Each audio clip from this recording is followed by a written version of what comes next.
Hello students, I am again in front of you with a video for 12th physics. That was in the fourth video for second chapter. In this video we will discuss about the conductor, dielectrics, properties of a conductor when placed in electric field, behavior of a conductor placed in electric field, and electrostatic shielding and something else, free and bound charge, capacitor, capacitance, something else. So we will start from the conductor. Conductors वैसे आप जानते हैं, बताने की जरूरत नहीं है. Conductors are the substance which transit electric current when an electric field applied on it, या will transit electric charge when electric field applied on it. अगर हम किसी भी सब्सटेंस पे इलेक्ट्रिक फील्ड अप्लाई करते हैं तो उसमें इलेक्ट्रिक चार्ज ट्रांसमिट होता है, मूव करता है, तो कंडक्टर है. दूसरा इंसुलेटर.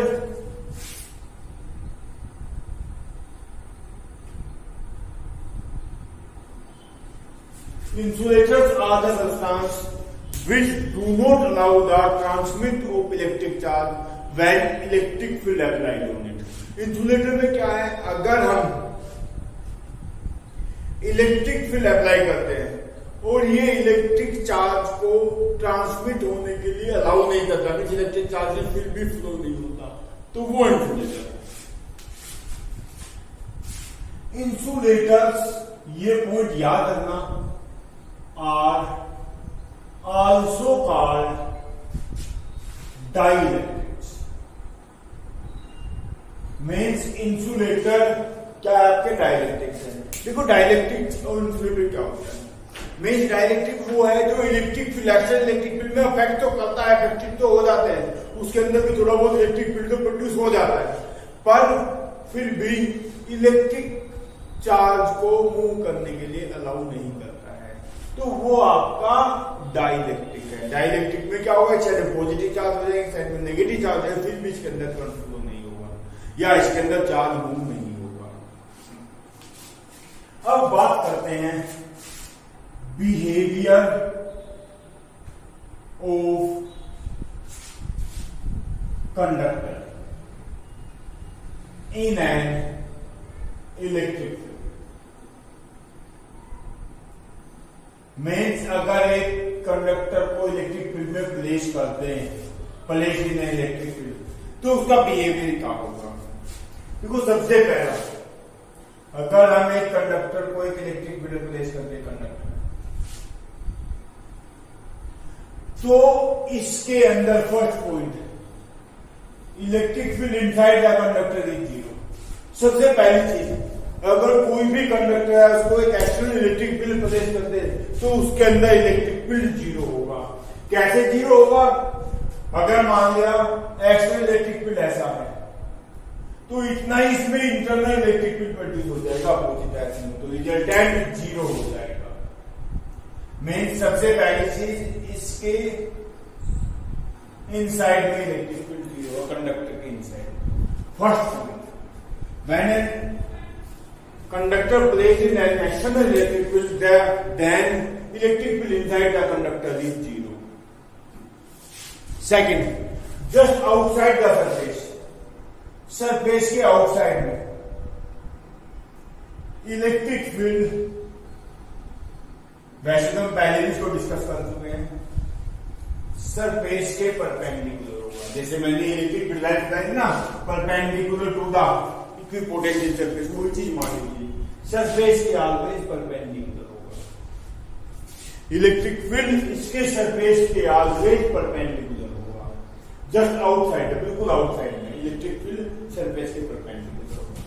थर्ड पॉइंट,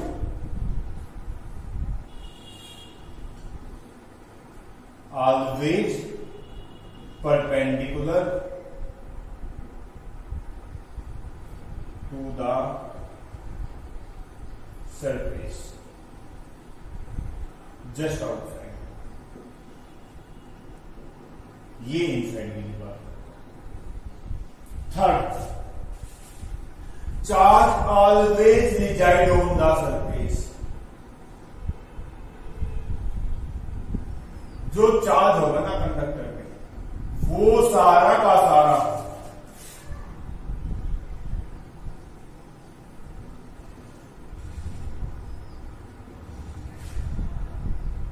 सरफेस पे रहेगा, अंदर नहीं होगा। जितना भी चार्ज है वो सारा सरफेस पे रहेगा। Means excess of charge always reside on the surface. Fourth point, potential is constant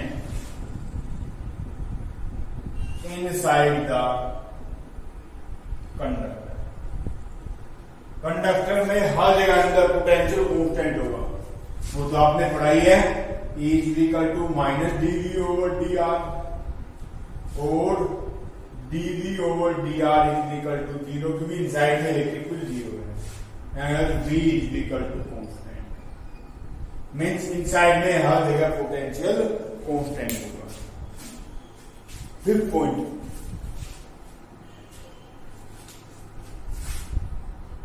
electric field at the surface of conductor is always proportional to the surface charge density।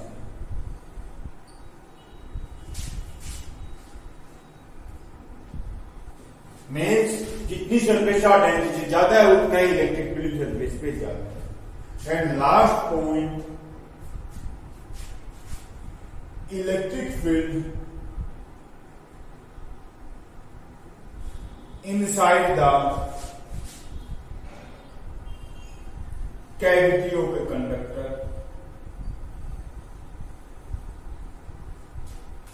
Is 0।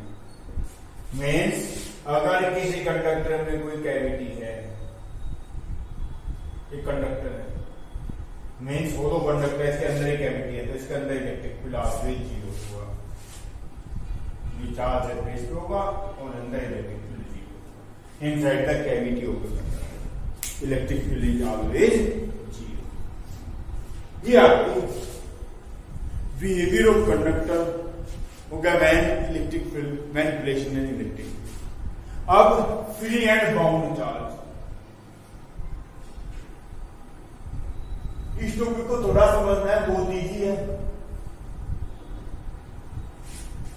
देखो अगर हम किसी भी metal में बात करें, ये nucleus है, ये आउटर सेल में इलेक्ट्रॉन है,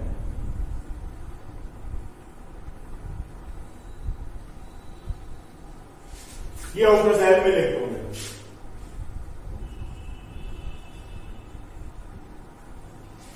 अब इलेक्ट्रॉन जितना न्यूक्लियस से दूर होता चला जाएगा उतना ही उसमें न्यूक्लियर का जो इलेक्ट्रोस्टैटिक फोर्स है, force of attraction, positive charge है, इसमें नेगेटिव चार्ज है। न्यूक्लियस के अंदर क्या है, प्रोटॉन, उसमें पॉजिटिव चार्ज, नेगेटिव चार्ज।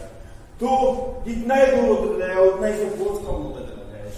और जैसे हम एक्सटर्नल इलेक्ट्रिक फील्ड में इसको रख देंगे तो ये जो आउटर सेल के इलेक्ट्रॉन्स हैं ये एक्सटर्नल इलेक्ट्रिक फील्ड से एनर्जी लेंगे और इसके अंदर मटेरियल के अंदर फ्रीली मूव करना शुरू कर देंगे। तो that electron which are loosely bound to the atom and free from the position when an external electric field applied is called the free charge. ये आपके फ्री चार्ज है, यही करंट के फ्लो के लिए रेस्पॉन्सिबल है। कंडक्टर में ये फ्री इलेक्ट्रॉन होते हैं, फ्री चार्ज। बाउंड चार्ज क्या है, जहां से इलेक्ट्रॉन जाएगा तो इस पे न्यूक्लियस पे क्या आ जाएगा, पॉजिटिव चार्ज आ जाएगा। ठीक है, ये तो कहीं मूव नहीं करेगा। ऐसे ही तो इलेक्ट्रॉन ही है, ये भी क्योंकि टाइटली बाउंड है, ये भी मूव नहीं करेंगे।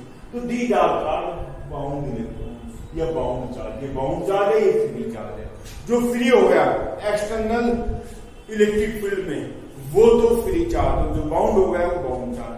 देखो जैसे हम इलेक्ट्रिक फील्ड में रखेंगे तो इलेक्ट्रॉन क्या करेगा, इलेक्ट्रिक फील्ड के अपोजिट मूव करना शुरू कर देगा। जो फ्री इलेक्ट्रॉन हो जाएगा वो इलेक्ट्रिक फील्ड के अपोजिट। क्यों? तो इलेक्ट्रिक फील्ड की रिएक्शन होती है पॉजिटिव टू नेगेटिव, ये रिएक्शन होती है, और इलेक्ट्रॉन जाएगा नेगेटिव से पॉजिटिव की तरफ। तो इलेक्ट्रॉन इधर जाएगा और इलेक्ट्रिक फील्ड इधर। और याद रखना आगे इलेक्ट्रॉन इलेक्ट्रिक फील्ड के अपोजिट चलता है, तो ये इलेक्ट्रॉन मूव करने शुरू कर देंगे अपोजिट टू इलेक्ट्रिक फील्ड। तो जो इलेक्ट्रॉन मूव कर रहे हैं that is called free charge, और जो मूव नहीं कर रहे हैं that is called bound charge, या जो हमारे क्या बच गए पॉजिटिव आयंस बच गए that is called bound charge. अब एक टॉपिक आता है आपका इलेक्ट्रोस्टैटिक शेल्डिंग।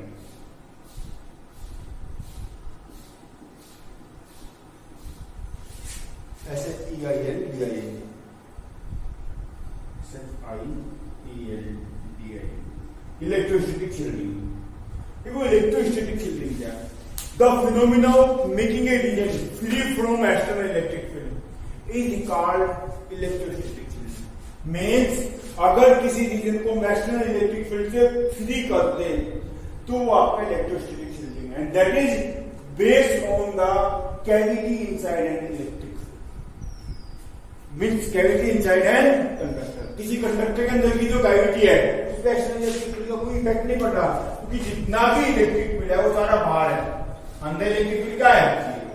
तो जो कैविटी है इसमें इलेक्ट्रिक फील्ड जीरो हो गया।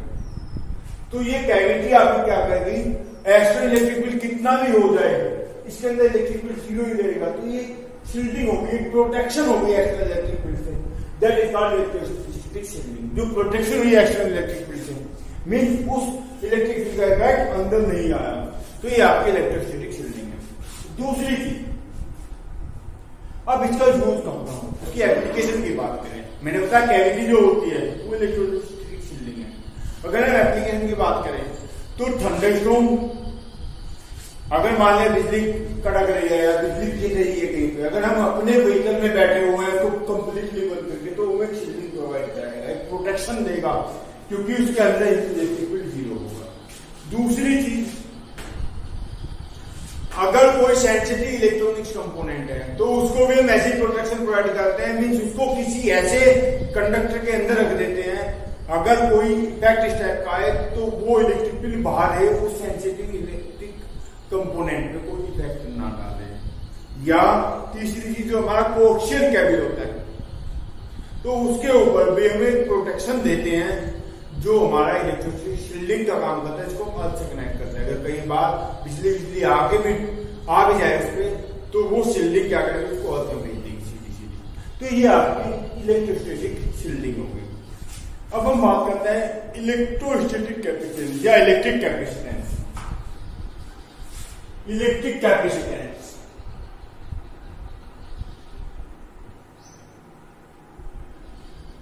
ऑफ ए कंडक्टर और कैपेसिटर। अब इलेक्ट्रिक कैपेसिटेंस क्या है? देखो, अगर हम किसी कंडक्टर पे चार्ज प्लेस करते हैं, चार्ज उस पे लेके आते हैं तो उसकी वोल्टेज बढ़ती जाती है, और वोल्टेज बढ़ते बढ़ते एक टाइम ऐसा आता है कि उससे चार्ज लीक होना स्टार्ट हो जाता है। मीन्स उसके बाद में अगर हम चार्ज उस पे लेके जाएंगे या चार्ज करेंगे उसको तो उससे चार्ज लीक होना शुरू हो जाएगा। तो वो जो मिनिमम कैपेसिटी है जो चार्ज को होल्ड कर सकते हैं without leakage, that is called capacity and capacitance. तो electric capacitance is the measure of the capacity of a conductor to hold charge, means कितना उस पे चार्ज होल्ड कर सकता है कंडक्टर, वो उसकी कैपेसिटी होती है, कितना कहां तक चार्ज होल्ड कर सकता है विदाउट लीकेज। अब आपको पता है जितना चार्ज इंक्रीज करोगे उतनी उसकी वोल्टेज बढ़ती चली जाएगी, क्योंकि डायरेक्टली प्रोपोर्शनल टू बी। और जब कोई चीज प्रोपोर्शनल होती है तो एक कांस्टेंट के ऐसे इक्वल देते हैं, where C is a constant and called capacitance of the. So C is equal to Q upon V. देखो Q क्या है आपका? चार्ज। V क्या है? वोल्टेज। जितना आप उस पर चार्ज बढ़ाते जाओगे उतनी उसकी वोल्टेज बढ़ती जाएगी, क्योंकि voltage is equal to 1/4 Q upon R। तो Q और क्योंकि डायरेक्टली प्रोपोर्शनल टू बी। तो जब कोई चीज प्रोपोर्शनल होती है कांस्टेंट के ऐसे इक्वली होते हैं, कांस्टेंट सी को क्या बोलते हैं, कैपेसिटेंस ऑफ दैट कंडक्टर। अब अगर मैं इसकी डेफिनेशन की बात करूं,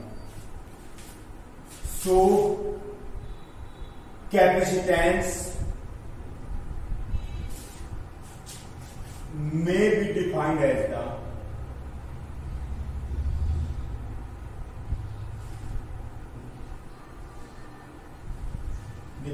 that amount of charge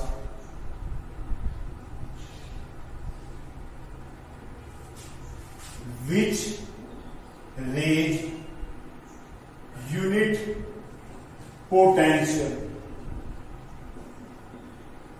of एक कंडक्टर।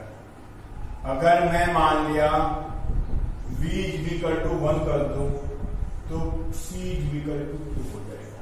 मीन्स कैपेसिटेंस में भी डिफाइंड है the charge amount of charge which raise unit potential of conductor, जो उसका यूनिट पोटेंशियल इंक्रीज कर देगी, वो उसकी कैपेसिटी होती है या कैपेसिटेंस होता है।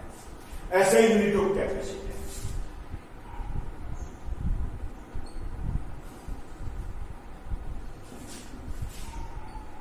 इस कंडक्टर को हम कैपेसिटर बोलते हैं।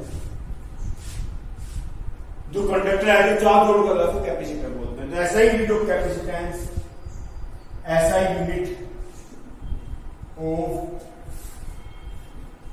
कैपेसिटेंस इज कूलम्ब पर volt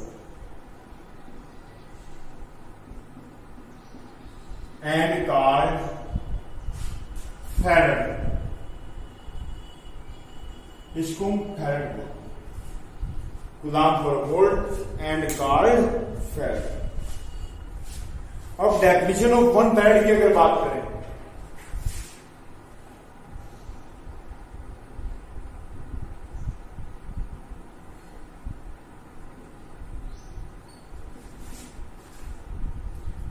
if Q is equal to 1 coulomb and C is equal to V is equal to 1 volt, then C is equal to 1 upon 1, that is 1 coulomb per volt and that is 1 farad. तो definition देखो क्या बनी, when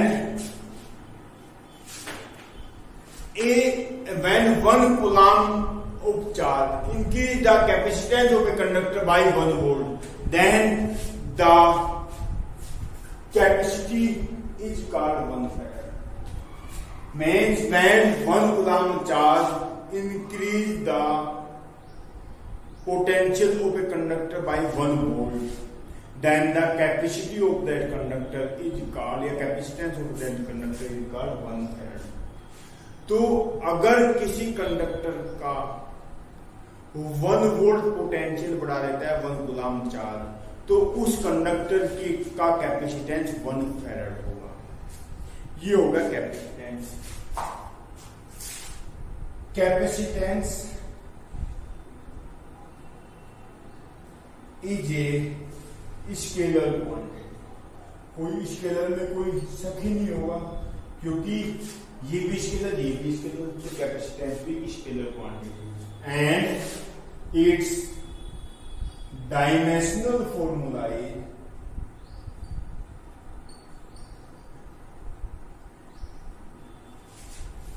देखो coulomb charge का dimensional formula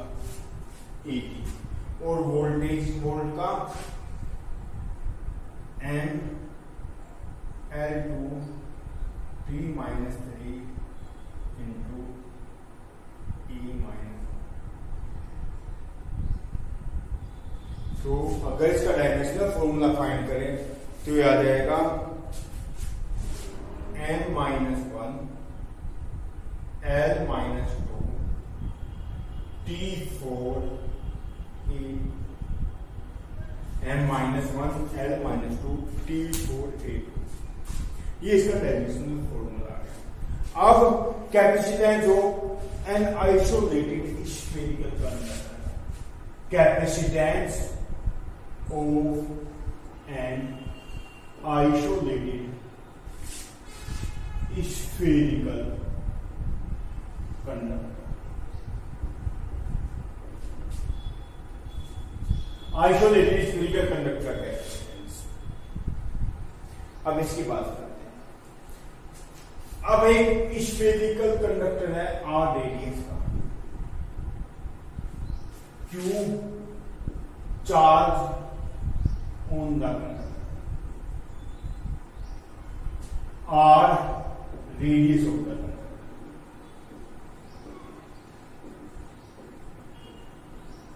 so potential या voltage inside the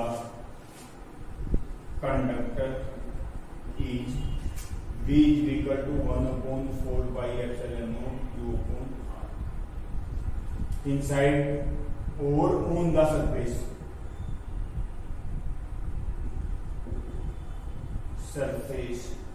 of conductor, क्योंकि surface में तो यही होगी, इनसाइड में यही होगी। We know capacitance C is equal to Q upon V, means charge upon V 1/4 pi epsilon naught Q upon R। तो C is equal to हो जाएगा 4 pi epsilon naught R। तो ये कोई R रेडियस की बॉडी है, उसका capacitance हो गया। अब रेडियस हो गया, कैपेसिटेंस ऑफ अर्थ का कैपेसिटेंस फाइंड करते हैं। We know for earth R is equal to 6.4 into 10 to the power 6 metre, radius ये होती है अर्थ की 6.4 into 10 to the power 6 metre. So C is equal to 1/4 pi epsilon naught 9 to 10 to the power 9, 4 pi epsilon naught 1/9 into 10 to the power 9 into R 6.4 into 10 to the power 6। तो ये हो जाएगा आपका 6.4 upon 9 into 10 to the power -3। देखो हमने क्या किया, अर्थ के लिए फाइंड किया, रेडियस होती है 6.4 into 10 to the power 6 metre अर्थ की, और इसकी वैल्यू आपको पता ही है 1/4 pi epsilon naught की वैल्यू होती है 9 into 10 to the power 9, और 4 pi epsilon naught की वैल्यू इसकी पूरी 1/9 into 10 to the power 9। तो ये आ जाएगा 0.711 into 10 to the power -3, means 0.711 millifarad या 711 into 10 to the power -6 और 711 माइक्रोफैराड। ये कैपेसिटेंस आ गया 711 माइक्रोफैराड, मीन्स 1 फैराड से कम, 1 फैराड से कम, 1 मिली फैराड से भी कम है। सो 1 farad is the very large unit। जो ऐसा यूनिट है कैपेसिटेंस की 1 फैराड, वो बहुत लार्ज यूनिट है, क्योंकि अर्थ तो बहुत बड़ी है, उसका भी कैपेसिटेंस 1 मिली फैराड से कम है, तो 1 फैराड तो बहुत बड़ी यूनिट है। नेक्स्ट वन हम बात करते हैं प्रिंसिपल ऑफ ए कैपेसिटर। अब हम बात करते हैं principal of capacitor. Principal of capacitor, जो कैपेसिटर किस प्रिंसिपल पे बेस है इसकी बात करते हैं। मान लिया हमारे पास से कोई कंडक्टिंग प्लेट है,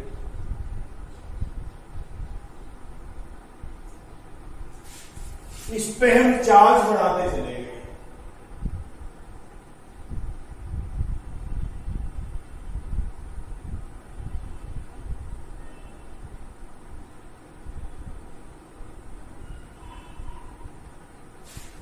अब ये मैक्सिमम चार्ज आ गया प्लेट पे। अगर हम इससे ज्यादा चार्ज बढ़ा रहे हैं तो चार्ज लीकेज होना स्टार्ट हो गया। अब हम क्या करते हैं, एक दूसरी अनचार्ज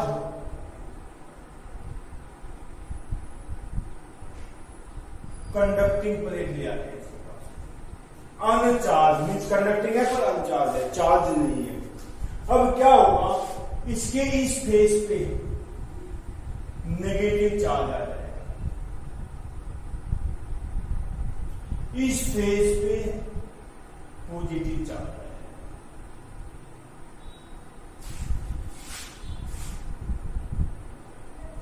अब हम इस वाले आउटर फेस को अर्थ कर देते हैं, अर्थ से कनेक्ट कर देते हैं। ये अर्थ का सिंबल होता है, और कोई भी चीज ऐसे मिले आपको उसका मतलब इसको अर्थ से कनेक्ट किया हुआ है। अब हमने इसको अर्थ कर दिया, हम इसको अर्थ करेंगे जैसे ही ग्राउंड से मिलाएंगे तो सारा का सारा पॉजिटिव चार्ज न्यूट्रल हो जाएगा। देखो अर्थ का काम क्या है, अगर किसी के पास पॉजिटिव चार्ज है तो उसके पास इलेक्ट्रॉन भेज देगी, न्यूट्रल कर देगी। अगर किसी के पास नेगेटिव चार्ज है उससे इलेक्ट्रॉन ले लेगी, उसको न्यूट्रल कर देगी। मीन्स कोई भी चीज अगर हम अर्थ से कनेक्ट करते हैं तो चार्ज अगर होती है तो फिर वो अर्थ से कनेक्ट होते साथ न्यूट्रल हो जाती है। पर होता क्या है, नेगेटिव चार्ज इसने बाउंड किया हुआ है, इसने मतलब अटैक किया हुआ है, नेगेटिव चार्ज कहीं नहीं जाएगा, सिर्फ पॉजिटिव चार्ज न्यूट्रल हो जाएगा। अब इस प्लेट पे नेगेटिव चार्ज, इस पे पॉजिटिव चार्ज, मीन्स इसका जो पोटेंशियल था पॉजिटिव का, अब इस प्लेट का नेगेटिव का पोटेंशियल होगा, तो रिजल्टेंट पोटेंशियल इस सिस्टम का क्या होगा, कम हो गया, क्योंकि पॉजिटिव पोटेंशियल जो था वो तो था ही, अब ये माइनस का पोटेंशियल उसमें से कम हो जाएगा, तो रिजल्टेंट पोटेंशियल कम हो जाएगा। और चार्ज लीक होता है पोटेंशियल की वजह से। अब क्योंकि पोटेंशियल कम हो गया तो इस पे और चार्ज आ जाएगा, इसको हम और ज्यादा चार्ज कर देंगे तो चार्ज होल्डिंग कैपेसिटी इसकी बढ़ जाएगी। तो ये आपका एक कैपेसिटर बन जाए, that is the principle of capacitor. Principle क्या कहता है, when we see that the capacitor of an insulated conductor is considerably increased when we place a earth connected uncharged plate near it। Means अगर हम एक conducting plate के near में एक insulated एक अनचार्ज प्लेट ले आए जो अनचार्ज है और कंडक्टिंग प्लेट है और अर्थ से लिंक्ड है, तो capacitance of the system will be increase. That is the principle of capacitor. ये कैपेसिटर का प्रिंसिपल है। मीन्स व्हेन वी सी या we place a uncharged conducting plate near a charged plate, that is earth, so the charge holding capacity of the plate will be increased। that is the principle of capacitor। अब हम बात करते हैं इससे next parallel plate capacitor की। इस video का last topic है आपका पैरेलल प्लेट कैपेसिटर। अब हम पैरेलल प्लेट कैपेसिटर की बात करते हैं।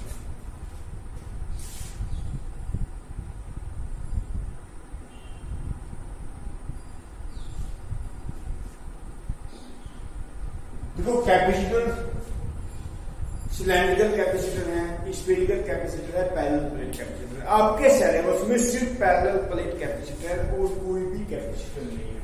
मान लीजिए एक हमारा कैपेसिटर है, पैरेलल प्लेट मीन्स दो प्लेट है,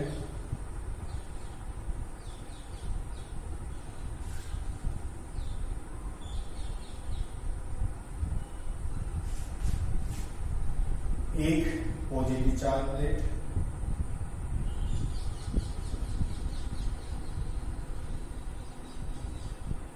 दूसरी नेगेटिव चार्ज प्लेट,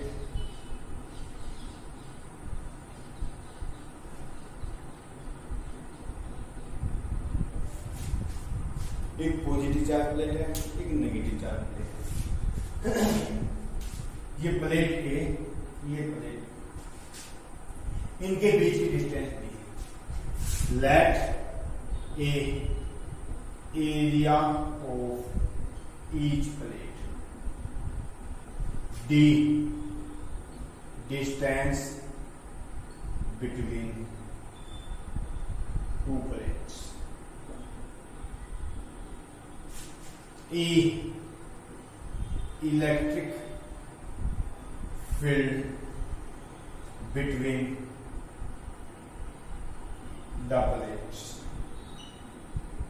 मीन्स इसके बीच में इलेक्ट्रिक फील्ड पॉजिटिव से नेगेटिव, पॉजिटिव से नेगेटिव तक होता है इलेक्ट्रिक ई है। तो अब आपने गॉस थ्योरम से इलेक्ट्रिक फील्ड पढ़ा है, तो इसी load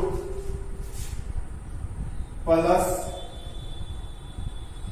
2 and -2 charge on plate A and B respective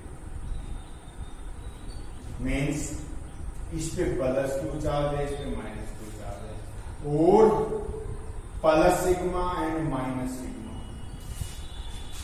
surface charge density of plate A and B respective. इसकी surface charge density plus sigma, इसकी माइनस सिग्मा। क्यों सरफेस चार्ज डेंसिटी? चार्ज को area, charge को area, क्यों कौन है charge -2 area है तो माइनस सिग्मा। तो दोनों की सरफेस चार्ज डेंसिटी सेम है, बस अपोजिट है, एक प्लस एक माइनस है। चार्ज भी दोनों पे सेम है, बस अपोजिट है, और दोनों के बीच की डिस्टेंस। अब so electric field between the plates is, देखो इलेक्ट्रिक फील्ड गोस रहा है, आपको पता ही है। इस प्लेट में इलेक्ट्रिक फील्ड क्या होगा? सिग्मा अपॉन 2 एप्सिलॉन, पॉजिटिव से आउटवर्ड, नेगेटिव में इनवर्ड। तो दूसरे की वजह से भी सिग्मा अपॉन 2 एप्सिलॉन। देखो पॉजिटिव से इधर इलेक्ट्रिक फील्ड है, पॉजिटिव से आउटवर्ड, और नेगेटिव पे इनवर्ड है, मींस इसका E1 है, इसका E2 है। तो E इज इक्वल टू क्या है? E1 प्लस E2, क्योंकि दोनों एक ही डायरेक्शन में है, तो E इज इक्वल टू 0। इसको ऐड करोगे तो 2 सिग्मा अपॉन 2 एप्सिलॉन नॉट और सिग्मा अपॉन एप्सिलॉन नॉट, ये इलेक्ट्रिक फील्ड हो गया सिग्मा अपॉन एप्सिलॉन नॉट। ये आपका इलेक्ट्रिक फील्ड हो गया sigma upon epsilon. We know E is equal to dV over dr और E is equal to d upon r। Mean देखो dV का मतलब क्या? Change in potential, that means potential also, and distance between both means distance. So voltage V is equal to electric field E into distance D, यहां पे D है, ये distance जो D है, आप R कह लीजिए। तो V is equal to electric field कितना है? सिग्मा अपॉन एप्सिलॉन, और डिस्टेंस कितनी है D, तो सिग्मा D अपॉन एप्सिलॉन, क्योंकि दोनों प्लेट के बीच की डिस्टेंस, देखो यहां पे यहाँ के बीच की distance D। We know capacitance C is equal to Q upon E. So C is equal to 2 upon sigma D upon epsilon. We know sigma upon, ये कैपिटल Q कर लो क्योंकि हमने कैपिटल Q लिया है चार्ज। Sigma upon sigma is equal to Q upon E और Q is equal to sigma. Hence, C is equal to sigma A upon sigma D into epsilon naught। Sigma से sigma cut गया तो C is equal to हो गया epsilon naught A over D। ये parallel plate capacitor के capacitance का formula है, sigma A upon epsilon naught A upon D। Means first point क्या कहता है? C directly proportional to A. Area जितना ज्यादा उतना ही कैपेसिटेंस ज्यादा। जितना प्लेट का एरिया ज्यादा उतना ही कैपेसिटेंस ज्यादा। दूसरा inversely proportional to distance plate के बीच में जितनी ज्यादा है उतना ही कैपेसिटेंस कम है। डिस्टेंस की इनवर्सली प्रोपोर्शनल। और तीसरा proportional to the permittivity of the medium. इस मीडियम की परमिटिविटी जितनी ज्यादा है उतना ही कैपेसिटेंस ज्यादा है। मीन्स अगर हम परमिटिविटी ज्यादा का मीडियम ले लें, मीन्स यहाँ पे एयर की बजाय कोई और ले लेती सबकी परमिटिविटी एयर से ज्यादा ही होती है तो कैपेसिटेंस बढ़ जाएगा। मीन्स कोई और मीडियम होगा तो कैपेसिटेंस हो जाएगा सिग्मा ए ओ एप्सिलॉन ए हो जाएगा क्योंकि इस मीडियम की परमिटिविटी एप्सिलॉन है। ये आपका parallel plate capacitor. Means parallel plate capacitor का जो कैपेसिटेंस है वो तीन चीज पे डिपेंड करता है। Area of the plate directly proportional, distance between the plate inversely proportional and medium between the plates that is depend on the permittivity of the medium. ये आपका पैरेलल प्लेट कैपेसिटर होगा। नेक्स्ट वीडियो में इससे आगे